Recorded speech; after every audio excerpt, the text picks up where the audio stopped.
Dans l'immensité du Sahara, là où le sable efface les traces et où le vent façonne l'histoire, est né un homme qui allait marquer son époque, Mouammar Kadhafi. Fils du désert, militaire, révolutionnaire, dirigeant, visionnaire pour certains, autoritaire et controversé pour d'autres. Pendant 42 ans, il régna sur la Libye avec ses rêves, ses contradictions et ses excès.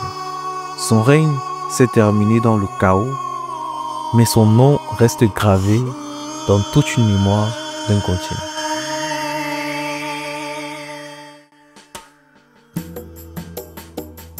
Né en 1942 près de Sirte, Mouammar Kadhafi grandit dans la pauvreté des tribus nomades sous la domination italienne puis la monarchie libyenne.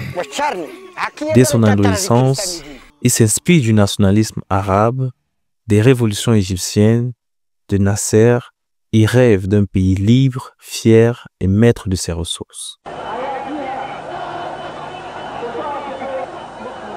En 1969, à seulement 27 ans, il mène un coup d'État pacifique renversant le roi Idriss Ier, la monarchie disparaît, la République arabe libyenne est proclamée. Dans les premières années, le guide de la révolution amorce de profondes transformations. Nationalisation du pétrole, investissement dans la santé, l'éducation et les infrastructures. Le niveau de vie s'améliore, la Libye, autrefois marginale, devient l'un des pays les plus développés d'Afrique. Kadhafi se présente comme le défenseur des opprimés, l'artisan d'une Afrique et d'un monde arabe libéré de la domination étrangère, mais son pouvoir devient de plus en plus personnel et centralisé. En 1975, il publie Le Livre vert, un ouvrage dans lequel il expose sa vision politique, ni capitalisme, ni communisme, mais une troisième voie basée sur la démocratie populaire, les communautés révolutionnaires et l'autogestion. En réalité, le régime devient autoritaire, les opposants sont réprimés, la presse est muselée.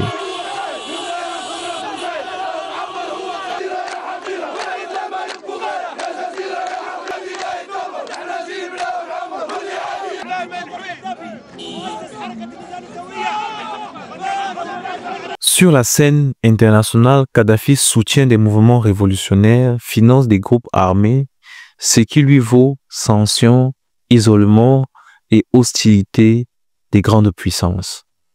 À partir des années 2000, le guide cherche à briser l'isolement, il renonce à son programme d'armes non conventionnelles, indemnise les victimes d'attentats passés et rétablit les relations avec l'Occident.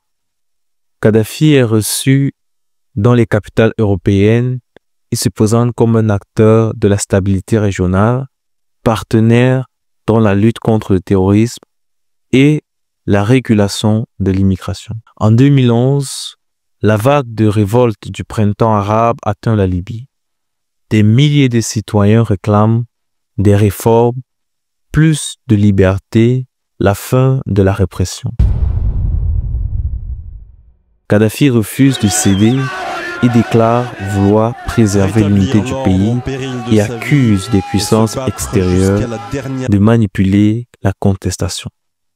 Kadhafi, qui a exclu de démissionner, appelle ses partisans à manifester dès aujourd'hui.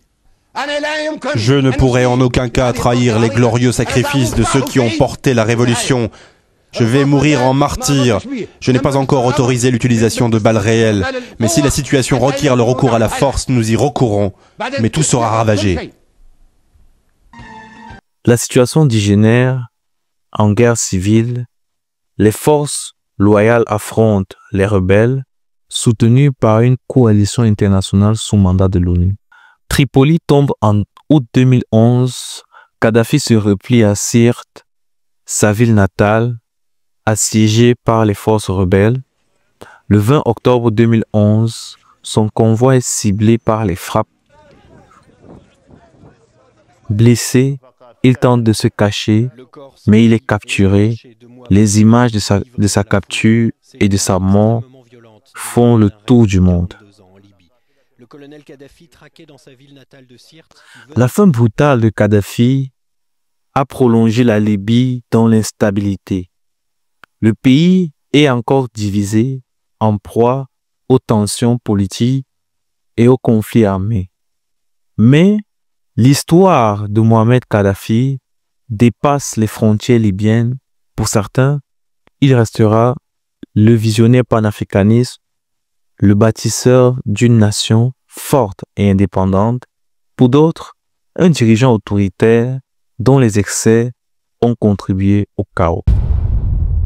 Une chose est sûre, l'empreinte de celui qu'on appelait le roi des sables ne s'effacera pas facilement du désert ni des mémoires des peuples africains.